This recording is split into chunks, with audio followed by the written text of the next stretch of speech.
This week's episode of our show has been sponsored by our very own Dungeons of Drakkenheim campaign, which is just coming off the heels of our amazingly successful Kickstarter. But if you missed out, we got a pre-order starting up. Our pre-order is now live, so you can grab your copy of Dungeons of Drakkenheim.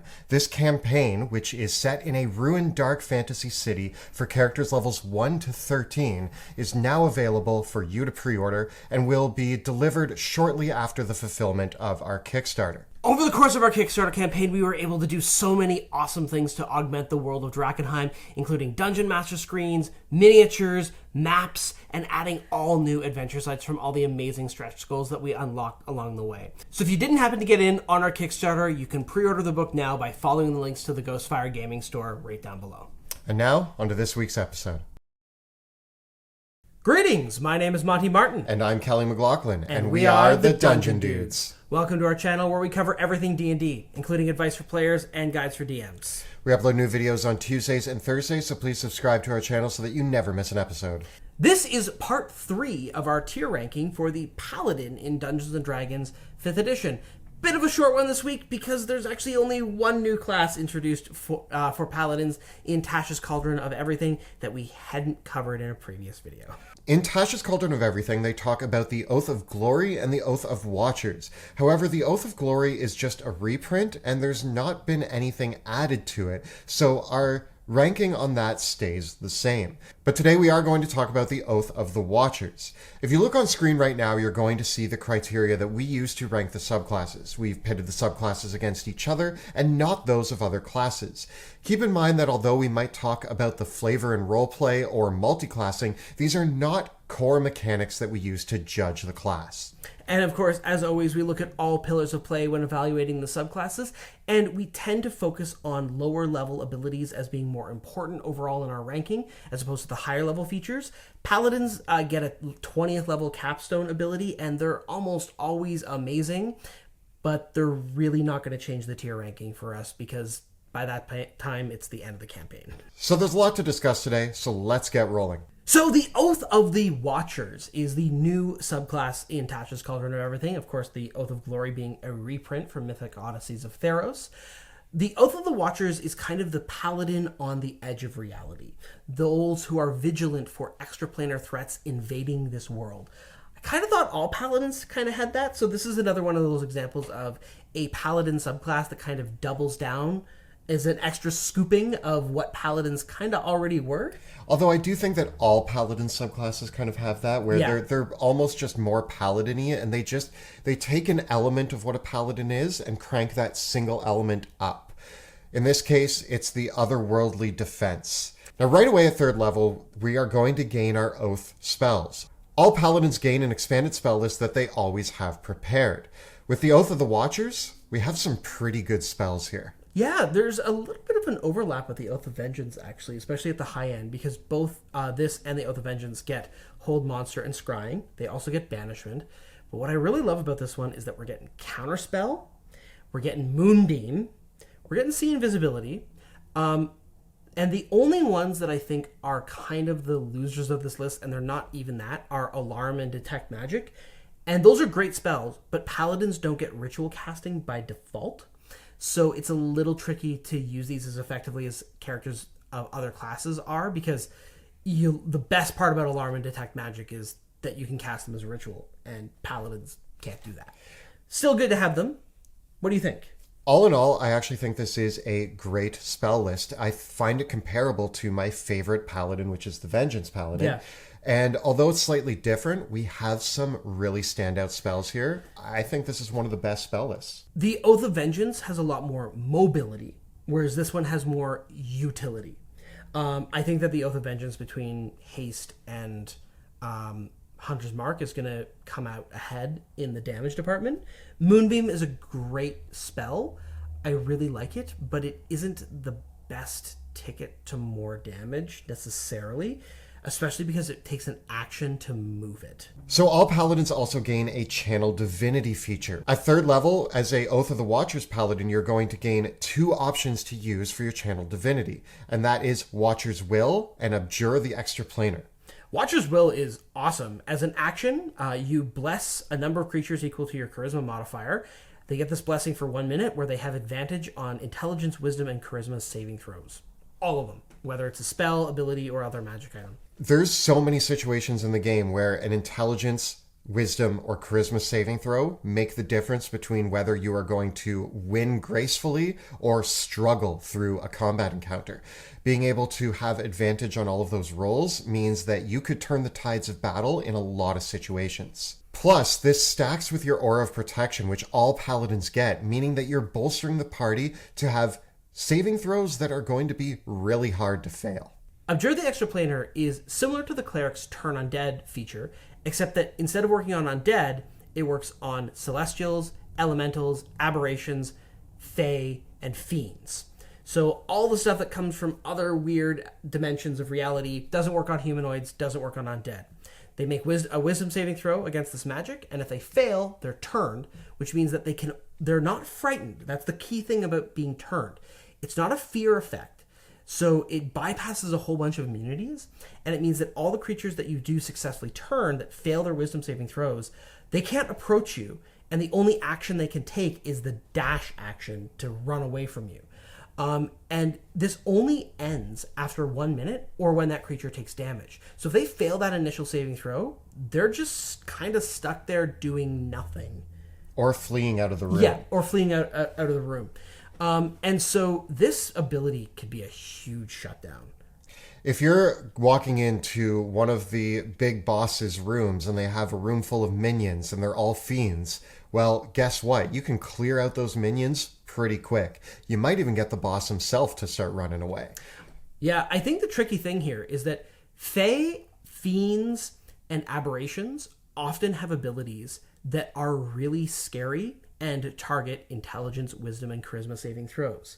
So I feel like as a Watcher's Paladin, you kind of have this really difficult choice to make of, are you going to use the ability that's going to protect your party or send the enemy scattering? My general advice here is that if you are fighting a big boss, like a demon lord, or one of the rulers of like a fairy court, or like an elemental boss, don't try to turn them, because they're probably going to have legendary resistance and it's not going to work. But they're probably going to have a scary ability that your advantage is going to be good for. So in short, use Abjure the Extraplanar for getting rid of the minions in general combat encounters. And then use Watcher's Will when you want to protect your party when you're going up against that big boss. At 7th level, we gain Aura of the Sentinel. All paladins gain an aura ability at this level. The Oath of the Watchers allows them to bolster the initiative rolls for the entire party. Any party member within 10 feet gets to add the paladin's proficiency modifier to their initiative rolls. This includes you as well. So, sweet. So now you and your whole party are probably going first in combat, which is great. Then, after getting your 7th level feature, Paladins have to wait till level 15 for a high level ability. You're, of course, going to have your oath spells along the way, but this 15th level ability here, Vigilant Rebuke, means that when your party members succeed on an intelligence, wisdom, or charisma saving throw, you can use your reaction to do a bit of radiant damage to whoever caused that ability. This is great because it doubles down with your Watcher's Will, which means that you're bolstering your allies' saves, and then when they do save, you get to deal a little bit of damage with your reaction. And even if you're not using Watcher's Will, there's still many cases where this might come into play. I will say that the damage is not an amount that I think at 15th level is going to change the game, but it is a nice little addition. Keep in mind that this does require your reaction, and it requires somebody to succeed their save. So if you are somebody who took Polar Master, or you have things like your Counterspell, which also use your reaction, again, you have a bit of a tough choice to make here, but still, if there's not much else going on your turn, and this is the right move, dealing out a little bit of extra damage is always good. Your Capstone ability at level 20 is Mortal Bulwark. This ability gets activated as a bonus action and lasts for 1 minute and offers a whole bunch of different benefits that come online. First, you gain True Sight up to 120 feet, and you get advantage on attack rolls against aberrations, celestials, elementals, fae, and fiends. Finally, all your attacks potentially banish one of these extraplanar creatures back to their home plane. They have to make a saving throw against your spell save DC, but if they fail and they are not native to the plane that you are currently on, they're out of there.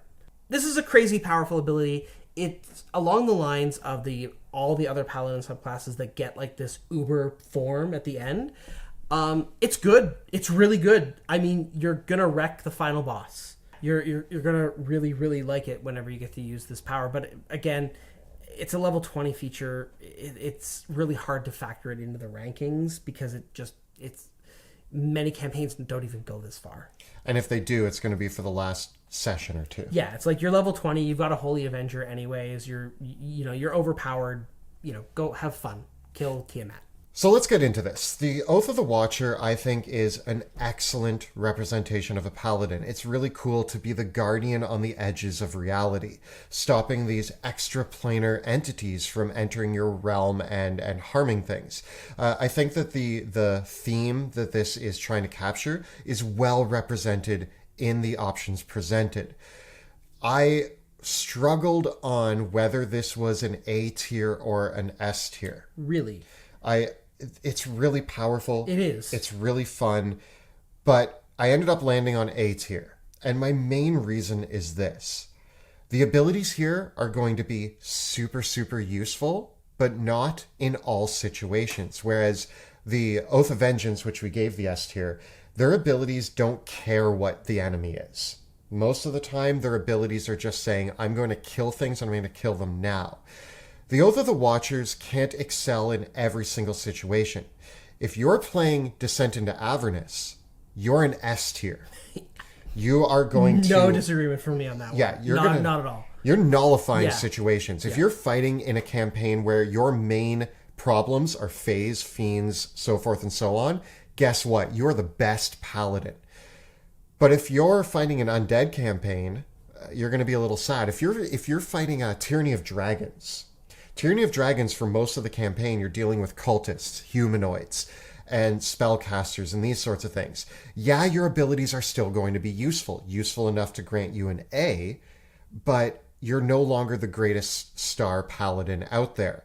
So because of that limitation, because there are certain campaigns where you are more limited, not enough to make you a B class. Mm-hmm. It's not that you're not good unless you're in these situations. It's that you're either good or you're great, but you're not great all the time.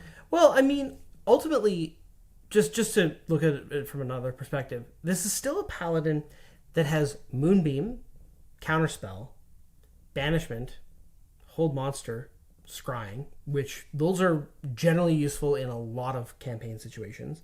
Watcher's Will is going to be relevant in a lot of encounters. It doesn't matter what you're facing. Yeah. I mean, they could work against spellcasters. I mean, straight up, I think one of the very notable things here about this subclass is that having Counterspell on a paladin combined with the advantage on the saving throws is actually pretty brutal if you're facing spellcasters. Like, I could see an Oath of the Watchers who takes Mage Slayer and is like fighting against summoners, but it's not quite as effective as, say, you might be against undead, right? And again, there's not too much here that is really bolstering the offensive capabilities.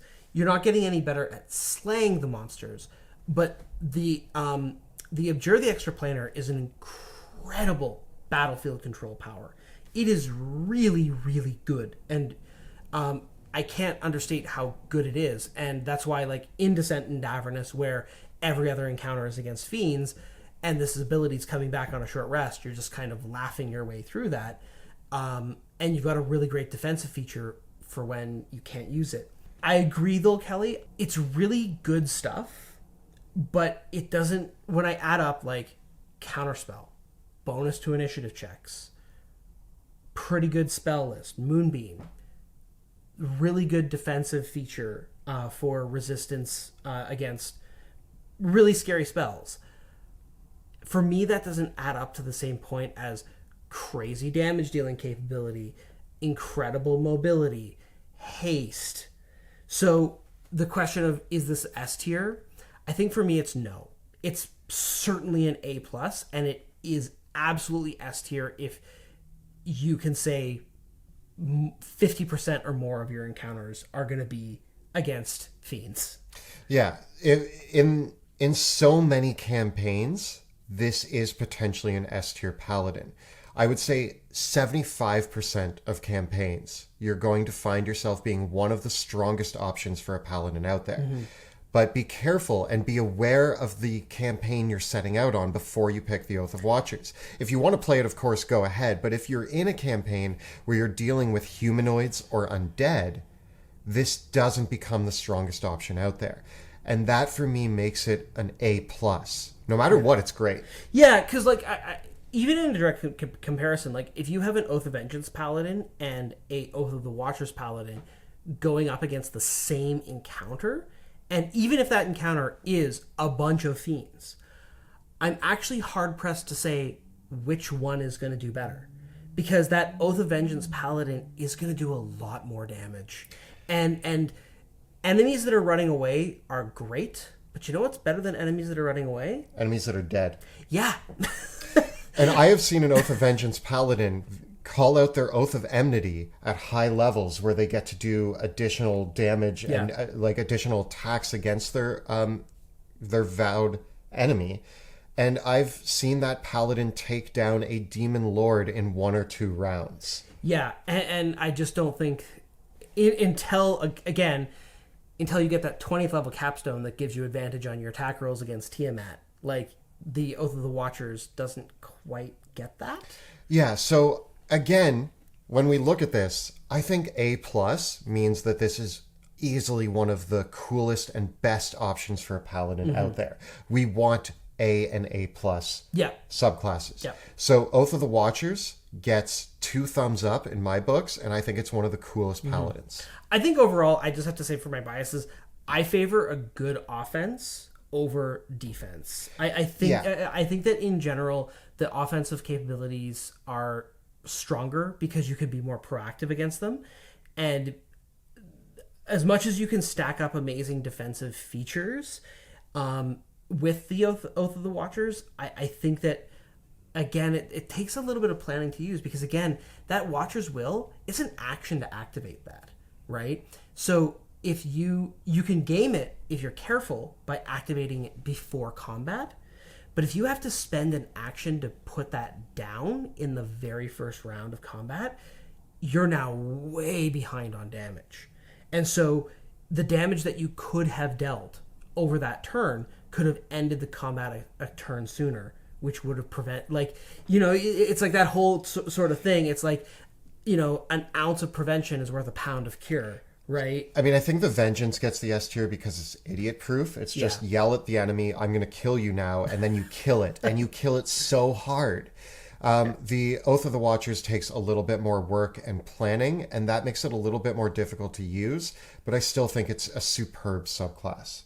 Let's see what our community thought of the Oath of the Watchers. So, for the Oath of the Watchers, 8% of our respondents gave it an S tier ranking, 32 gave it an A, 43 gave it a B, 13.6 gave it a C. Only a sliver for D tier rankings. Really, really interesting. So really interesting. I thought that this was one of the cooler paladins, and I actually thought that we were going to have a hard time convincing people it wasn't S tier. I was really expecting the community to give this one S. I've heard a lot of positive responses to this one too. So I'm actually very shocked right now that it overall got a B from the community, when I think that, again, it is the definition of S tier in the right campaign. You're right. I think that it is still strong. I do too. I think Counterspell, Watcher's Will, and the rest of the spell list, as well as the initiative bonus, justify giving it an A rank, even if it's not the right campaign. But I do think maybe a lot of the community was like, yeah, Kelly and Monty's rule is B tier if it's S in the right campaign. And this is very much a class that screams, I am S tier in the right campaign. So I feel that it's possible that we may be convinced the audience that it was B tier by our own criteria. But I do want to say that when I think of B tier, what I think of is that if it's not in the right campaign, it is weak or weaker. I find this one strong or strongest. Yeah, I do too. I think it's pretty strong even when it's not in the situations it was made for. It's just not overwhelmingly so. That being said, I think that we can all agree that it is a great addition to the list of Paladin options. Really cool flavor, really cool theme, and it delivers on that really well. Yeah, so this was a short one, but up on screen you're going to see our overall rankings for the Paladin to date in D&D 5e alongside our overall community rankings.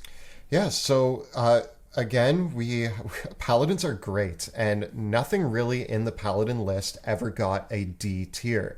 Yeah. The lowest I think we gave was a C tier, and the community likes most Paladins, and so do we.